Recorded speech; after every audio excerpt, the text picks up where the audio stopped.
What he did next shocked the restaurant.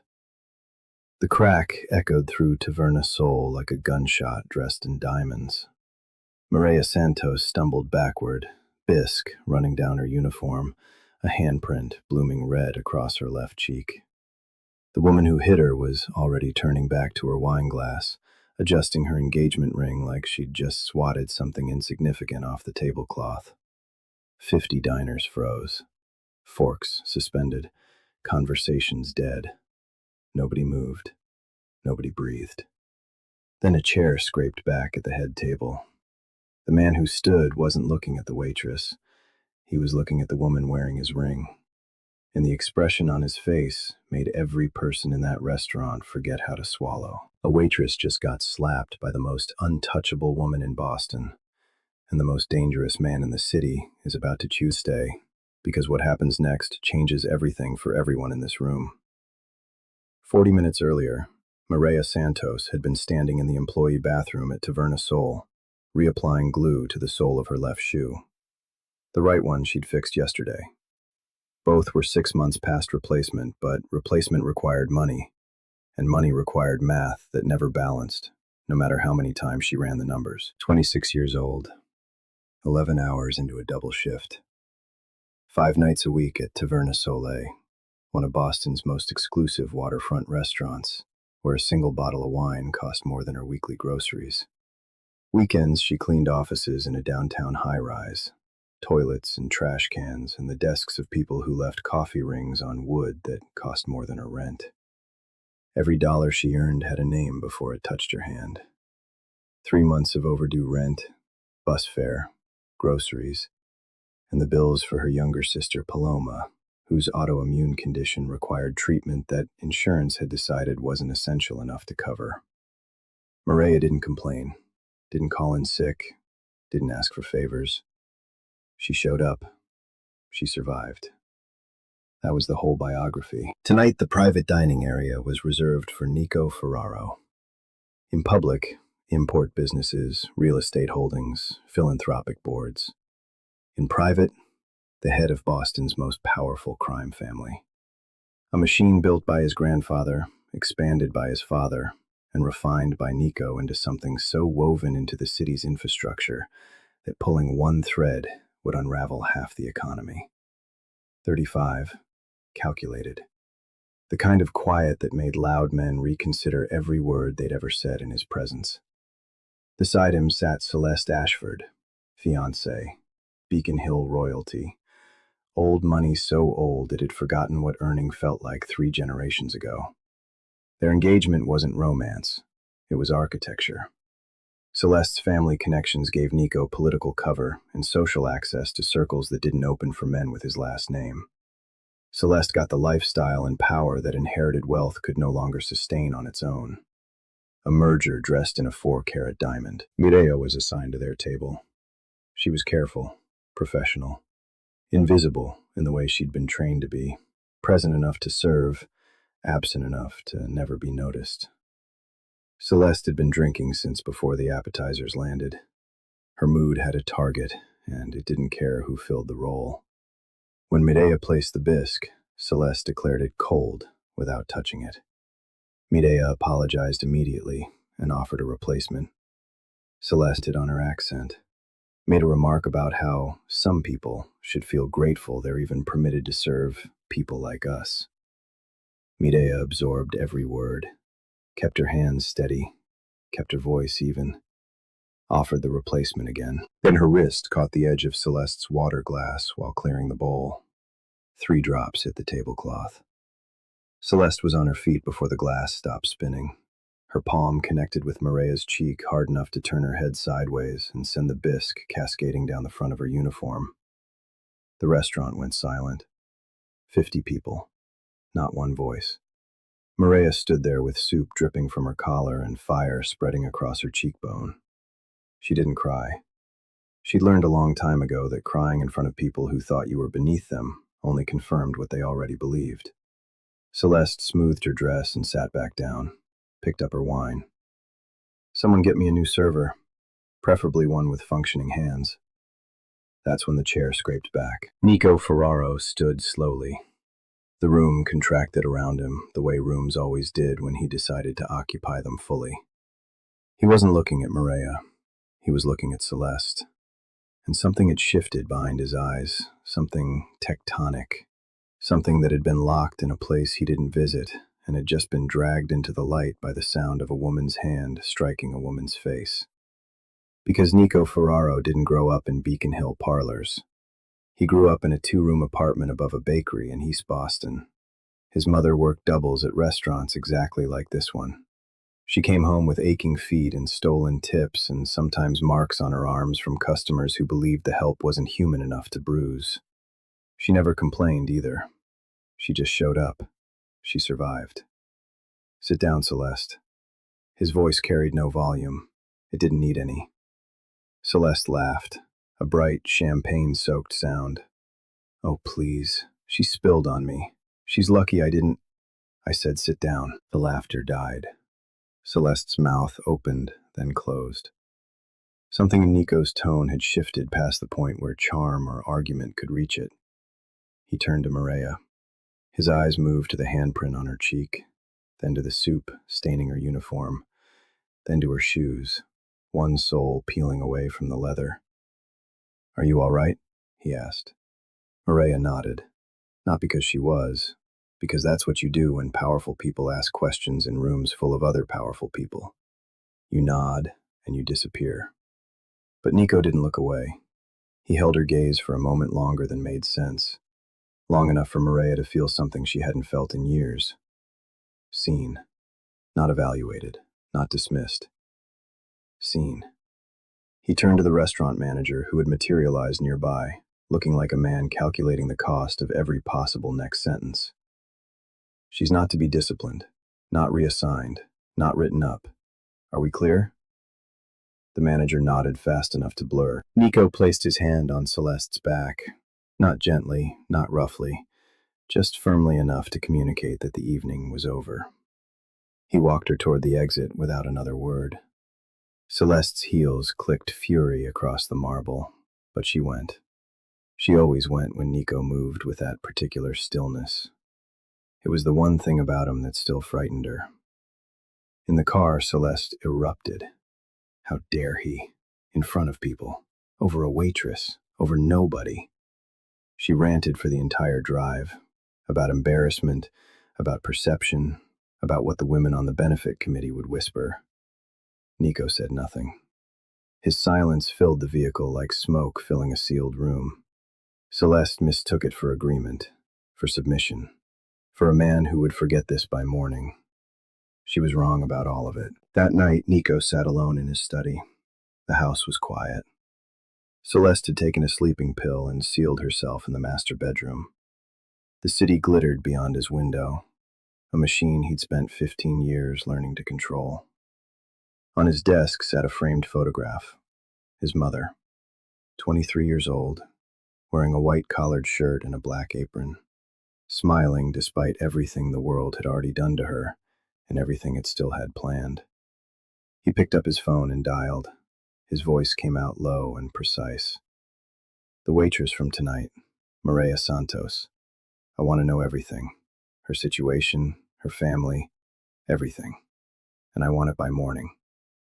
He set the phone down and looked at his mother's photograph one more time. Then he opened his desk drawer, took out a velvet ring box, and stared at it for a long time. He didn't open it. He just stared at it. Like a man reconsidering every decision that led him to the woman sleeping upstairs, and every instinct pulling him toward the one he'd left standing in a restaurant with soup on her uniform and fire in her eyes. The next morning, Maria walked through the service entrance of Taverna Sole with her resignation letter folded in her apron pocket. She'd written it at 3 a.m. on the back of a utility bill, the only paper in her apartment that wasn't a medical invoice. Better to leave on her own terms than wait for the humiliation of being let go because a rich woman's hand still stung from making contact with her face. The manager intercepted her before she reached the locker room.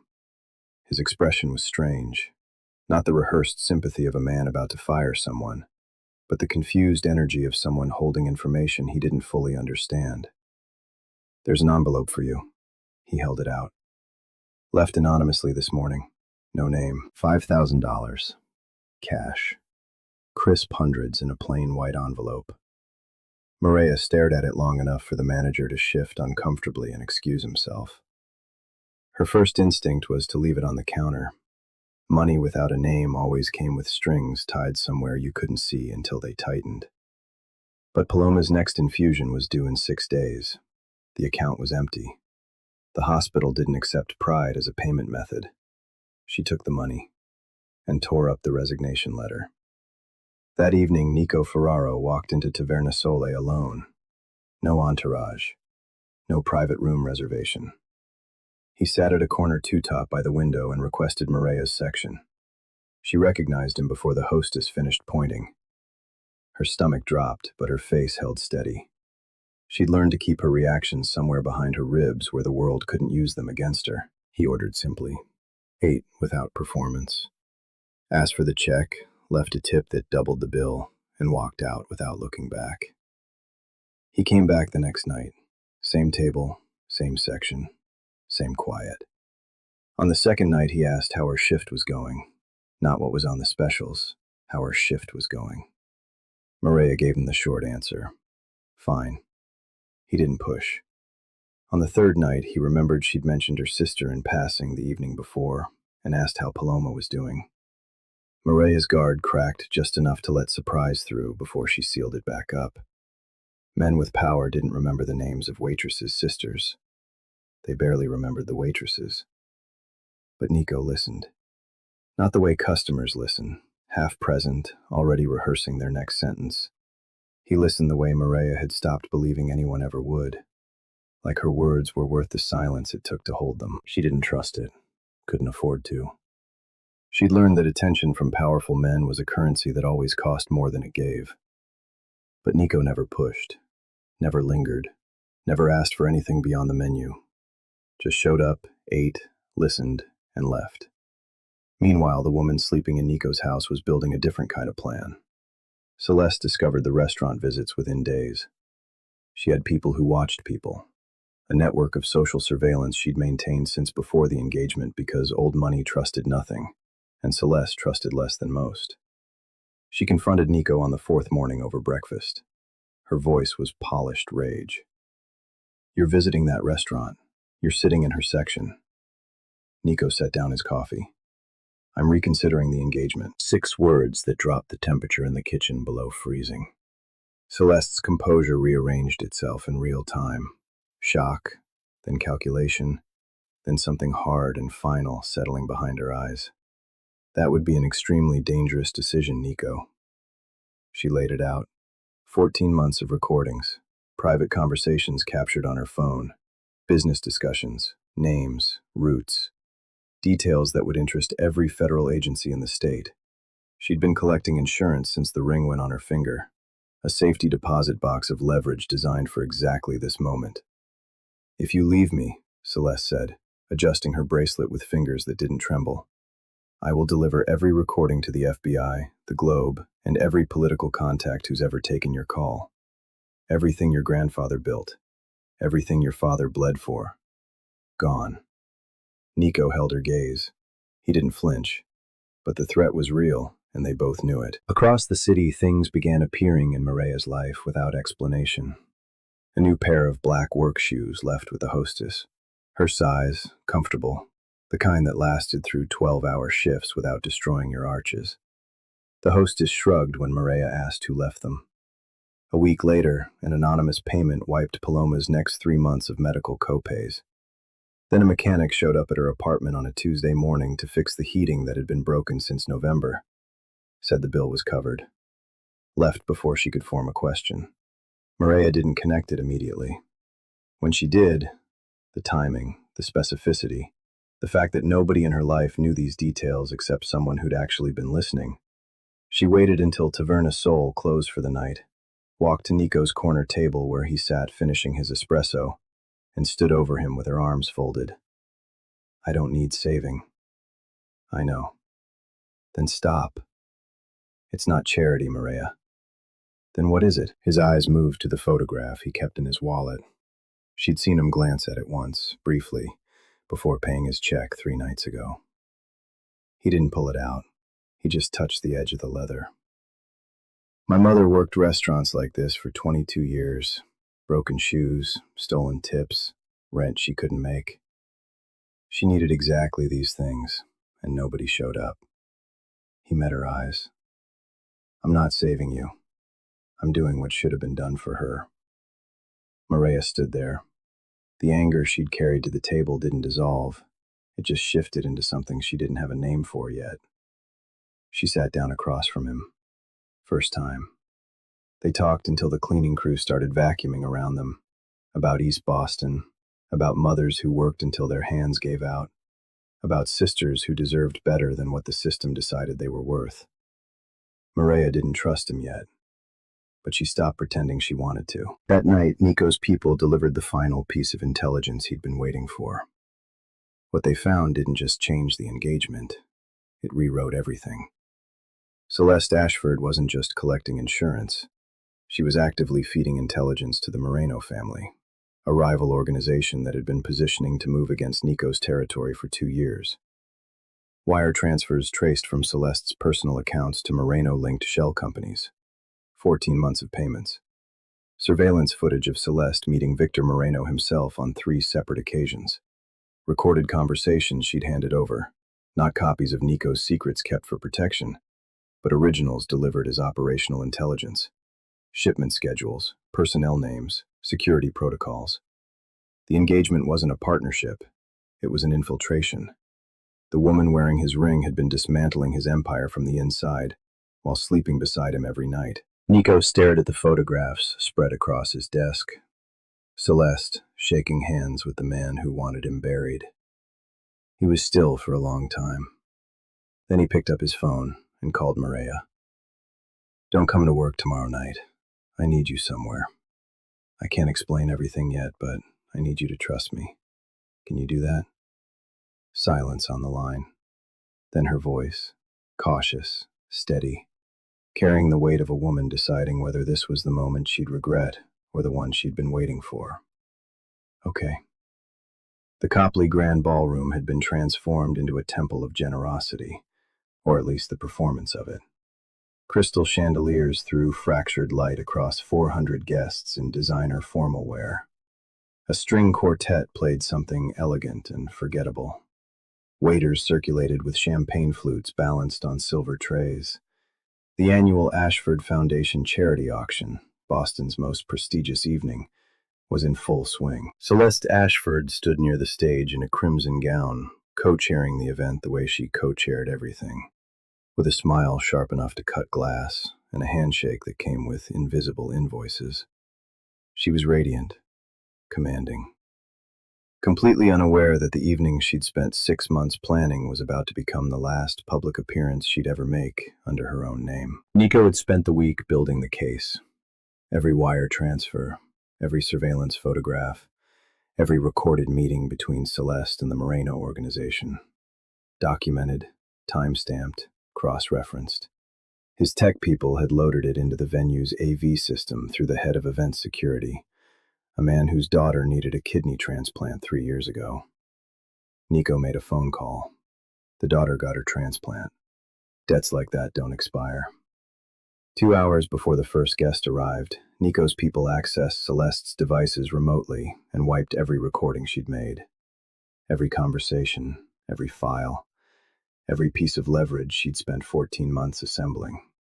Her nuclear option evaporated while she was getting her hair styled in a suite upstairs. Maria stood in a small apartment in East Boston, staring at the gown hanging on her closet door. Nico had sent it that morning. Not flashy, not excessive. Simple. Elegant. The kind of dress that didn't need a designer label to command attention because it trusted the woman wearing it to do that on her own. Nico's Aunt Donna arrived to help her get ready. Warm hands. No judgment. She pinned Maria's hair and told her about Nico's mother, how she used to say that the only difference between a queen and a waitress was that one of them actually knew what hard work tasted like. Maria's hands trembled while she fastened her earrings. She was a waitress from East Boston, about to walk into a room full of people who had only ever seen her holding a tray. People who tipped her without looking at her face. People who thought invisible was a job description. A knock. Nico stood in the doorway. Dark suit, no tie. He looked at her and stopped. Not dramatically, not performed. He just stopped. The way a man stops when something he's been looking at suddenly comes into focus. You look like you're about to walk into a room and make every person in it reconsider what they thought they knew. Maria almost smiled. Almost. I don't even know what I'm walking into. You will. They arrived at the Copley Grand in a black car that drew exactly the kind of attention Nico usually avoided. He stepped out first, offered his hand. Maria took it, and the flash of cameras from the society photographers stationed at the entrance hit her like a wall of white light. Inside the ballroom, the effect was immediate. Heads turned. Whispers spread faster than the champagne. Nico Ferraro, without Celeste Ashford on his arm. Instead, a woman nobody recognized. A woman wearing elegance like she'd been born in it, but carrying herself with the unmistakable posture of someone who'd earned every step she'd ever taken. Celeste spotted them from across the room. Her champagne glass froze halfway to her lips. The color left her face in stages, confusion first, then recognition, then something darker than both. The waitress, the nobody from Taverna Soul. Standing in the space Celeste had occupied at every event for the last 2 years, wearing a gown that fit like it was made for her, on the arm of the man whose ring Celeste was still wearing. It took Celeste less than 90 seconds to cross the ballroom. Her heels hit marble like controlled detonations. The smile she assembled for the audience was brittle enough to shatter if you breathed on it wrong. Nico, her voice pitched warm for the crowd. I see you brought entertainment. Maria didn't flinch. She'd been spoken to like this her entire life by women who confused cruelty with status. She held Celeste's gaze the way a woman holds it when she's survived worse than words from someone who's never had to survive anything. Careful, Celeste, Nico said quietly. You're in public. And you're making a fool of yourself. Celeste's mask slipped just enough to show the venom underneath. She turned to the gathering crowd of onlookers, raised her voice. Since my fiancé seems to have lost his judgment along with his taste, maybe it's time everyone here knows exactly who Nico Ferraro really is. She pulled out her phone, held it up like a weapon. The room contracted. 400 people watching a woman about to detonate her own engagement on a stage she'd built herself. I have recordings, Celeste announced. Private conversations, business dealings. The real Nico Ferraro, not the philanthropist, not the businessman. The criminal. She tapped the screen. Nothing. She tapped again. Scrolled. Searched. Her fingers moved faster. Frantic now. The files were gone. Every recording, every document.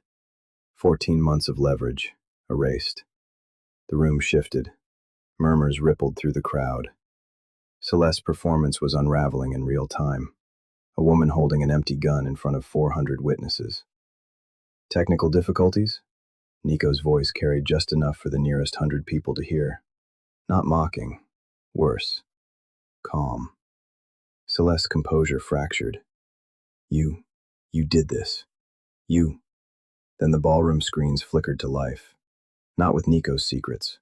With Celeste's. Wire transfers to Moreno-linked shell companies filled every screen. Surveillance photographs. Celeste, sitting across from Victor Moreno in a private restaurant, shaking his hand, passing sealed envelopes. Bank records spanning 14 months. Her own voice playing through the ballroom speakers. Clear, unmistakable. Detailing Nico's operations to the man who wanted him dead. The silence that followed was the kind that ends careers, ends legacies, ends the version of yourself you spent your whole life constructing. Celeste stood in the center of her own charity event, watching everything she'd built, everything she'd married into, manipulated for, betrayed for, disintegrate on screens she'd paid to install. 400 people she'd spent years cultivating stared at her like she was something they'd just found on the bottom of their shoes. Maria watched from beside Nico. She didn't speak, didn't gloat. She simply stood there, visible, present, real, in a room that had never seen her before tonight. and would never forget her after it. Celeste turned to Nico one final time, her voice low enough that only he and Maria could hear. "This isn't over." Nico's expression didn't change. "Yes, it is." He raised one hand. The ballroom screens went dark, but the damage was permanent. Phones had captured everything. The footage was already spreading. Texts, streams, posts multiplying faster than Celeste's lawyers could ever contain. And in the silence that followed, in the wreckage of a ballroom that had been built to celebrate Celeste Ashford's generosity, Maria felt Nico's hand find hers. Not a performance, not for the cameras. His fingers laced through hers and held on like a man who'd finally found something worth holding that wouldn't betray him the moment he looked away. She didn't pull away. The fallout moved faster than Celeste's heels could carry her toward the exit. 400 guests who had been clinking glasses in her honor 60 seconds ago now parted around her like she was contaminated. Donors who'd written six-figure checks to her foundation before the appetizers were already on their phones with accountants. Board members she'd hand-selected over 5 years of calculated lunches turned their backs in real time. The senator's wife, who'd co-chaired last year's auction with Celeste, looked through her like she'd never existed. Security arrived. Not Nico's people, the hotel's own staff. They escorted Celeste through the service entrance because even the venue wanted distance from what had just been projected on their screens. In the lobby, 2 federal agents waited with questions about wire fraud, conspiracy, and enough evidence to keep a grand jury busy for months. The Ashford family attorney was already on the phone, but his voice had the hollow quality of a man who knew the math didn't work. Victor Moreno's name was now permanently linked to Celeste's across every screen in that ballroom. His inside weapon exposed, his political cover shredded. The alliance he'd spent 2 years building against Nico collapsed before it ever struck. Not from violence, not from war, but from a woman's betrayal played back to her in front of everyone she'd ever tried to impress. Celeste passed within arm's reach of Maria on her way out. She stopped, looked at her, not with the imperial disgust from the restaurant, with something rawer, the furious disbelief of a woman who had slapped someone she considered invisible and was now watching that same someone standing untouched in the wreckage of her entire life. Maria held her gaze. Didn't flinch, didn't gloat, just stood there breathing, which was enough. Her existence in that room was the loudest statement anyone had made all evening. Celeste looked away first, disappeared through the service door. The last glimpse anyone caught was crimson fabric vanishing around a corner, the color of a woman who'd burned everything she touched and finally got caught standing in the fire. The weeks that followed were thorough. Courts froze Celeste's accounts. The foundation she'd co-chaired launched an internal audit that uncovered 3 years of misallocated funds. The Ashford family, 3 generations of carefully maintained Beacon Hill respectability, went quiet in the way old money goes quiet when the name becomes something people whisper instead of admire. Celeste herself faced 14 counts across 2 jurisdictions. Her legal team cycled through 3 firms before one finally stuck, and even they looked uncomfortable sitting beside her. Nico handled the Moreno situation without fanfare. With their inside source exposed and their political protection evaporated, the Morenos had no leverage and no allies. Victor Moreno requested a sit-down. Nico declined. He didn't need to negotiate with a man whose entire play had depended on a woman who was currently being fitted for an ankle monitor. Months passed. Boston moved on, the way cities always do, absorbing scandal, digesting it, filing it under cautionary tales told at dinner parties. Maria stopped working at Taverna Sol, not because someone rescued her, because for the first time in her adult life, she had enough room to breathe, enough space between emergencies to remember that before she became a woman who survived, she'd been a woman who dreamed. The business degree she'd been chipping away at between double shifts and weekend cleaning jobs, 3 credits here, 2 credits there, progress measured in semesters that stretched across years. She finished it, quietly, without announcement. She used the knowledge the way she used everything, practically. She found a lease on a small storefront in East Boston, 3 blocks from the bakery where Nico's mother used to buy bread after her shifts. The space needed work. The floors were uneven. The kitchen was outdated. The neighborhood had been overlooked by every developer who'd ever drawn a map of Boston's future. She named it Soul, a quiet nod to the restaurant where everything changed, and the Italian word for sun. Paloma worked the register on weekends. Her treatment was fully funded now. She was healthy enough to complain about the early hours and argue with Maria about the playlist and eat leftover pastries when she thought no one was watching. Maria considered these the most beautiful sounds in the world. Opening day. The cafe was small but full. Neighborhood regulars, a few curious strangers. The smell of fresh espresso and bread baked from a recipe Maria had learned from her grandmother, a woman who'd fed an entire building in Santo Domingo from a kitchen the size of a closet and never once called it charity. The door opened and Nico walked in. He looked different. Not in the face, in the shoulders. The permanent tension that had lived there for as long as anyone had known him. The coiled readiness of a man who'd spent his adult life calculating threats from every direction was quieter.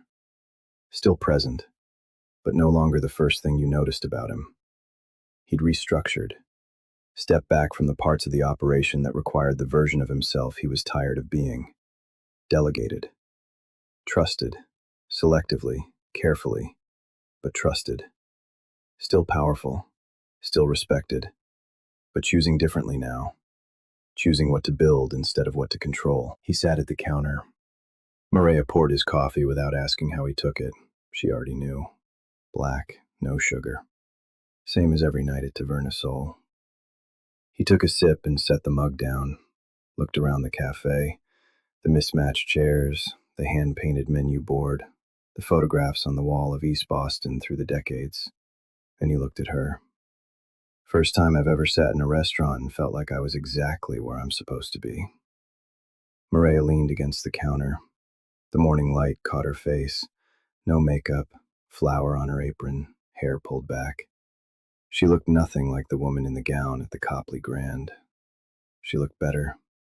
She looked like herself. "You know when I knew?" she said. "Knew what?" "That you were different from every man who's ever sat across from me." Nico waited. It wasn't the gala. It wasn't what you did to Celeste. It wasn't the money or the power or any of it. She looked at his hands wrapped around the mug. It was the shoes. He blinked. The shoes. The work shoes you left with the hostess. You never said a word, never put your name on it. You just noticed mine were falling apart and you fixed it. Her eyes met his. That told me who you were before your last name ever could. Because my mother used to say, you don't watch what a man does when people are looking. You watch what he does when he thinks no one will ever know. Nico reached across the counter and took her hand. She didn't pull back, didn't hesitate.